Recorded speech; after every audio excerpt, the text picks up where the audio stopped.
রায়ের উপরে প্রতিশোধ নিতে গিয়ে এবার অনির্বাণকে স্রোত সার্থকের রিসেপশনের সকল গেস্টদের সামনে অপদস্থ করার চেষ্টা করলো নীলু। হ্যাঁ বন্ধুরা, ভিডিওতে লাইক দিয়ে দেখতে থাকুন।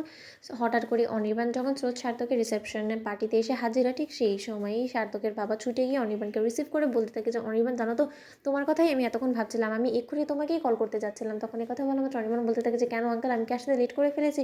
আমার জানার মতো তো এই সময় আসার কথা। তখন এই কথা বলা মাত্র সার্থকের বাবা বলতে থাকে যে না না, তুমি একদমই লেট করোনি, তুমি অন টাইম এসেছো। কিন্তু তার শর্ত, আমি তোমার থেকে এক্সপেকটেশন সবসময় এটাই রাখি যে তুমি সময়ের আগে আসবে, কারণ আর যাই হোক না কেন টাইমে তো আসবে গেস্টরা। তুমি এবং রায়ের গোটা পরিবার, তোমরা কি আমাদের জন্য গেস্ট বলো তো? তোমরা তো আমাদের বাড়িরই লোক, তোমরা আগে ভাগে চলে আসবে, সেটাই তো এক্সপেক্টেড, তাই না? এ কথা বলা মাত্র অনির্বাণ বলতে থাকে যে হ্যাঁ, এটা অবশ্য ঠিক।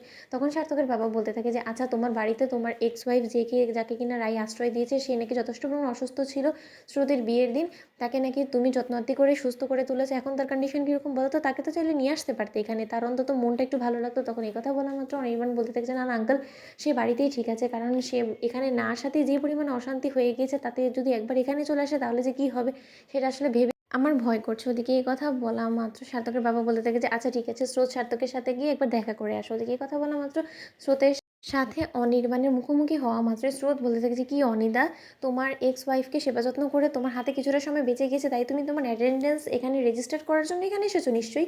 এই কথা বলা মাত্র স্রোতকে ক্ষিপ্ত অবস্থায় দেখে অনির্বাণ ক্ষমা চেয়ে বলতে থাকে যে স্রোত, I am really very sorry. আমি জানি যে তুমি আমার ছোট বোন হিসেবে আমার কাছ থেকে এটাই এক্সপেক্ট করেছিলে যে আমি তোমার এই বিশেষ দিনগুলোতে সর্বপ্রথম আমি তোমার পাশে থাকবো, কিন্তু I am really very sorry. আসলে তুমি খুব ভালো করেই জানো যে কত কিছু এর মাঝখানে ঘটে গিয়েছে। তখন এই কথা বলা মাত্র স্রোত বলতে থাকে যে কেন, এটা কি অপ্রত্যাশিত কোনো ঘটনা ছিল? অনিতা দাদাভাই বললো তো আমার তো কেন জানি না মনে হচ্ছে যে ইচ্ছাকৃতভাবে কোয়েল এই জিনিসটা ঘটিয়েছে, যার ফলে কিনা ও রায় দিদিভাইয়ের চোখে আঙুল দিয়ে এটা দেখিয়ে দিতে পারে যে তোমার জীবনে কোয়েল দিদিভাইয়ের ইম্পর্টেন্সটা বেশি রায় দিদিভাইয়ের তুলনায়। আর তুমি সেটা বুঝতে পারোনি, তাই তো? তুমি নিশ্চয়ই এটাই ব্যাখ্যা করবে এখন। তখন এই কথা বলা মাত্র অনির্বাণ বলতে থাকে যে দেখো স্রোত, কী হয়েছে না হয়েছে সে সম্পর্কে তুমি এখনও পর্যন্ত পুরোপুরিটা জানো না হয়তো, বা তার জন্য এরকম বলছো। ও সিরিয়াসলি যথেষ্ট পরিমাণে আঘাত পেয়েছি বিধায় আমাকে ওকে হেল্প করতে হয়েছে। তার থেকেও বড় কথা, তারপরে আমি তোমার রায় দিদিভাইয়ের কাছে অনেকবার ক্ষমা চেয়েছি, কিন্তু তা সত্ত্বেও তোমার রায় দিদিভাই কোনো মতে আমাকে ক্ষমা করতে চায়নি। তখন স্রোত বলতে থাকে যে সব কিছুকে তুমি ক্ষমার সাথে কেন তুলনা করো বলো তো? সব কিছুর ক্ষমা হয় না অনিতা দাদাভাই।